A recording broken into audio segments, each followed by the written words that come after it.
Tamika stepped into the corner store on the corner of her block. She was just trying to grab a bag of chips and a soda before heading to her friend's house. The bell chimed as she pushed open the door, and she was immediately hit with the strong scent of incense and hookah smoke. Tamika walked past the aisles of halal meat and stacks of imported goods, trying to find the snack aisle.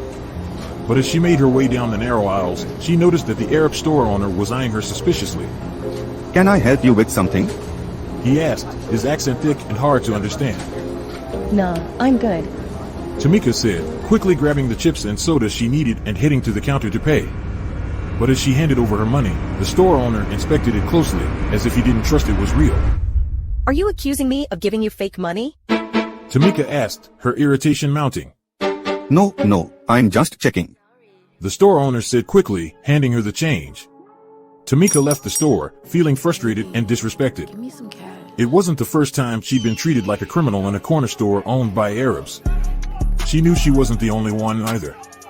Her friends had similar experiences, and she'd even heard stories of Arab store owners calling the police on innocent black customers. As she walked away from the store, Tamika couldn't help but think about the systemic issues that allowed Arab store owners to dominate black neighborhoods. She knew it wasn't just about a few bad experiences, it was about a larger pattern of economic exploitation and cultural clash.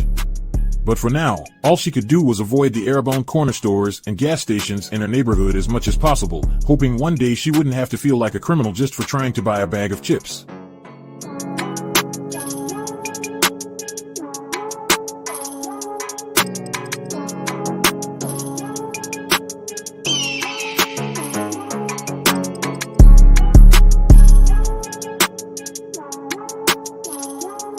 Welcome Trap History family, it's Project Professor once again, and this episode we are exploring the intersections of race, power, and money. In this video, we'll be asking the question, do Arab-owned stores exploit the black community? It's a controversial topic, but one that deserves our attention.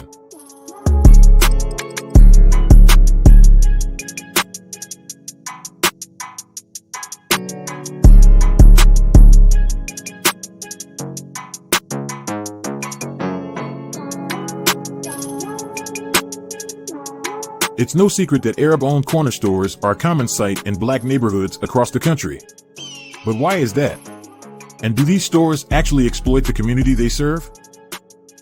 One cigarette bought at the store from the Arab. One loose cigarette from an Arab. When you look at the economic landscape of black neighborhoods, you see a lot of poverty, unemployment, and underinvestment. And at the same time, you have these Arab-owned stores that seem to be doing quite well. So, it's natural for people to wonder if there's something exploitative going on. Indeed, there have been protests and calls for boycotts of Arab-owned stores in some communities. But are these concerns justified? Look, I'm just trying to make a living like anybody else. I came to this country with nothing and built this business from the ground up. I employ people from the community, I pay my taxes, and I try to be a good neighbor.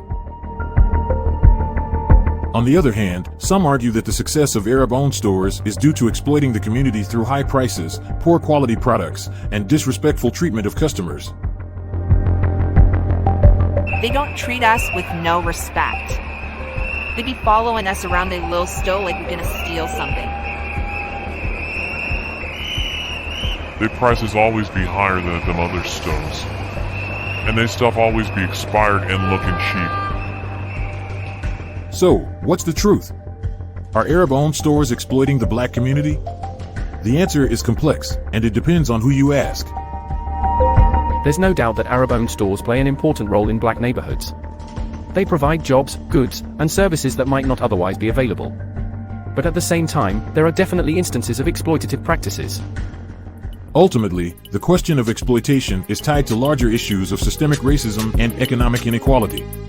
It's important to hold businesses accountable for fair practices, but it's also important to address the root causes of poverty and disinvestment in our communities. Thank you for watching this episode of Trap History.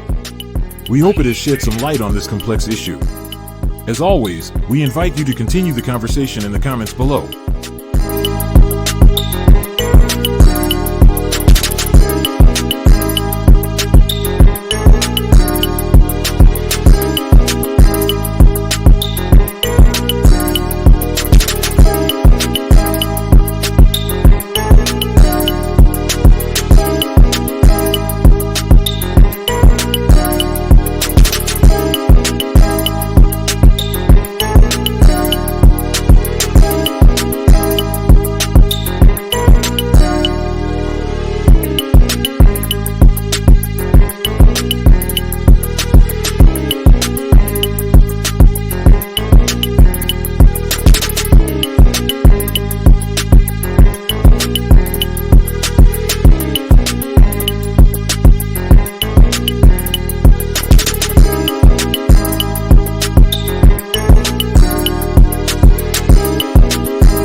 Good roll right out 11, 7 is crap 11. Good old man coming in.